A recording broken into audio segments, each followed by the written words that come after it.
ಕ್ಕೆ ಸಂಬಂಧಪಟ್ಟಂತೆ ಈಗಾಗಲೇ ಹೆಚ್ಚು ಕಮ್ಮಿ 490ಕ್ಕೂ ಹೆಚ್ಚು ದಿನಗಳು ಅಲ್ಲಿರ್ತಕ್ಕಂಥ ರೈತಾಪಿ ವರ್ಗ ಬೀದಿಲಿ ಕೂತು ಹೋರಾಟವನ್ನ ಮಾಡ್ತಾ ಇದ್ದಾರೆ. ಅದರಲ್ಲಿ ವಯಸ್ಸಾಗಿರ್ತಕ್ಕಂಥವ್ರು, ಹೆಣ್ಮಕ್ಳು, ಯುವಕರು, ಸಣ್ಣ ಸಣ್ಣ ಮಕ್ಕಳುಗಳು ತಮ್ಮ ಫಲವತ್ತಾದಂಥ ಪಿತ್ರಾರ್ಜಿತ ಆಸ್ತಿಯನ್ನ ಉಳಿಸ್ಕೊಳ್ತಕ್ಕಂಥದಕ್ಕೆ ಹೋರಾಟ ಏನು ಕಟ್ಟಿದ್ದಾರೆ ಅಂಥವ್ರ ಮೇಲೆ ನಿನ್ನೆ ಅಧಿಕಾರಿಗಳು ಬಹುಶಃ ಸರ್ಕಾರ ಆದೇಶ ಹೊರಡಿಸಿರ್ತಾರೆ. ಇಲ್ಲಾಂದ್ರೆ ಅಧಿಕಾರಿಗಳು ಯಾಕೆ ಬರ್ತಾರೆ? JMC ಮಾಡಕ್ಕೆ ಬಂದಂಥ ಸಂದರ್ಭದಲ್ಲಿ ರೈತರು ಏಕಾಏಕಿ ಆಕ್ರೋಶಭರಿತರಾಗಿ ಕೈಯಲ್ಲಿ ಪೊರ್ಕೆಯನ್ನು ಇಟ್ಕೊಳ್ತಕ್ಕಂಥ ಒಂದು ಸನ್ನಿವೇಶ ಸೃಷ್ಟಿಯಾಗಿದೆ ಅಂದರೆ ಇದಕ್ಕೆ ನೇರ ಹೊಣೆ ರಾಜ್ಯ ಸರ್ಕಾರ ಜೊತೆಯಲ್ಲಿ ಅಲ್ಲಿರ್ತಕ್ಕಂಥ ಚುನಾಯಿತಿ ಪ್ರತಿನಿಧಿಗಳು. ಆ ಭಾಗದಲ್ಲಿ ಒಂದು 26 ಹಳ್ಳಿಗಳು ಬರುತ್ತೆ, ಅದರಲ್ಲಿ 9 ರೆವಿನ್ಯೂ ಗ್ರಾಮಗಳು ಬರುತ್ತೆ. 2 ಪಂಚಾಯಿತಿಗಳಲ್ಲಿ ಸುಮಾರು 9,600 ಎಕರೆಯಷ್ಟು ಇವತ್ತು ಅಕ್ವಿಸಿಷನ್ ಮಾಡ್ಕೋಬೇಕು ಅಂತ ನೋಡ್ತಿದ್ದಾರೆ. ಅಕ್ವಿಸಿಷನ್ ಮಾಡೋದಕ್ಕೆ ಕಾರಣ ಏನು?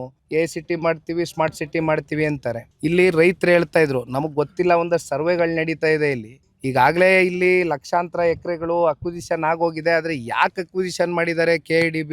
ತದನಂತರ ಇಲ್ಲಿ ಯಾವುದಾದ್ರೂ ಇಂಡಸ್ಟ್ರಿಗಳು ಬಂದಿದೆಯಾ ಅಥವಾ ಏನಾದರೂ ಇಲ್ಲಿ ಗೂಳೆ ಹೋಗ್ತಕ್ಕಂಥ ಜನಗಳಿಗೆ ತಡೆ ಆಗ್ತಕ್ಕಂಥದ್ದಕ್ಕೆ ಯಾವುದಾದ್ರೂ ಕಾರ್ಯಕ್ರಮಗಳು ಸರ್ಕಾರಗಳು ರೂಪಿಸಿದೆಯಾ ಅಂತಕ್ಕಂಥದ್ದು ಕೇಳಿದಾಗ ಏನೂ ಮಾಡಿಲ್ಲ. ಇಲ್ಲಿ ಲಕ್ಷಾಂತರ ಎಕರೆ ಈಗ ಅಕ್ವಿಸಿಷನ್ ಆಗಿರ್ತಕ್ಕಂಥ ಜಮೀನು ಹಂಗೆ ಪಾಳು ಬಿದ್ದಿದೆ ಕಣ್ಮುಂದೆ. ಈಗ ಫಲವತ್ತಾದಂಥ ಜಮೀನಿಗೆ ಕೈ ಹಾಕ್ತಕ್ಕಂಥ ಅಗತ್ಯತೆ ಇದೆಯಾ? ಅಲ್ಲಿರ್ತಕ್ಕಂಥ ರೈತರ ಕೂಗು ಇಷ್ಟೇ. ಈಗ ಪರಿಸರ ನಾಶ ಆಗ್ತಾ ಇದೆ, ಪರಿಸರ ಹಾಳು ಮಾಡ್ತಾ ಇದ್ದಾರೆ ಅಂತಕ್ಕಂಥದ್ದು ಕೇಂದ್ರದಲ್ಲಿರ್ತಕ್ಕಂಥ ಅಲ್ಲಿ ಕಾಂಗ್ರೆಸ್ನ ಏನೊಂದು LOP ಲೀಡರ್ ಇದ್ದಾರೆ, ರಾಹುಲ್ ಗಾಂಧಿ ಅವರು ಅಂಡಮಾನ್ ನಿಕೋಬಾರ್ಗೆ ವಿಸಿಟ್ ಮಾಡ್ತಾರೆ. ಅಲ್ಲಿ ಲಕ್ಷಾಂತರ ಗಿಡ ಮರಗಳು ನಾಶ ಆಗ್ತಾ ಇದೆ ಅಂತಾರೆ. ಅದೇ ಬಿಡದಿಗೆ ಬಂದ್ರೆ ನಿಮಗೆ ತೆಂಗಿದೆ, ಮಾವಿದೆ, ಅಡಿಕೆ ಇದೆ, ಈ ರೀತಿ ರೇಷ್ಮೆ ಇದೆ. ರೇಷ್ಮೆ ಹೆಚ್ಚು ಕಮ್ಮಿ 50% ಅವಲಂಬಿತರಾಗಿದ್ದಾರೆ.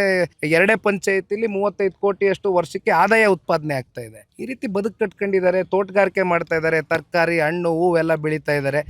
ಇಂಥ ಕಡೆ ಇವತ್ತು ಪರಿಸರ ಹಾನಿ ಆಗ್ತಾ ಇಲ್ವಾ? ಹಂಗಾದ್ರೆ ಯಾಕೆ ಮಲತಾಯಿ ಧೋರಣೆ? ಅಲ್ಲೆಲ್ಲೋ ಅಂಡಮಾನ್ಗೆ ಹೋಗೋದ್ ಬದಲು ಇಲ್ಲಿ ಬಿಡದಿಗೆ ಬಂದ್ಬಿಟ್ರೆ ಬಹುಶಃ ಇಲ್ಲಿ 136, 138, ಅದೆಷ್ಟೋ 140 ಎಷ್ಟೋ ರೀಚ್ ಆಗಿದಾರಲ್ಲ ಇವತ್ತು. ಕಾಂಗ್ರೆಸ್ ಸರ್ಕಾರಕ್ಕೆ ಪಾಪ ಆಡಳಿತ ಮಾಡೋದಕ್ಕೆ ಜನ ಇಲ್ಲಿ ಆಶೀರ್ವಾದ ಮಾಡಿದ್ರಲ್ಲ.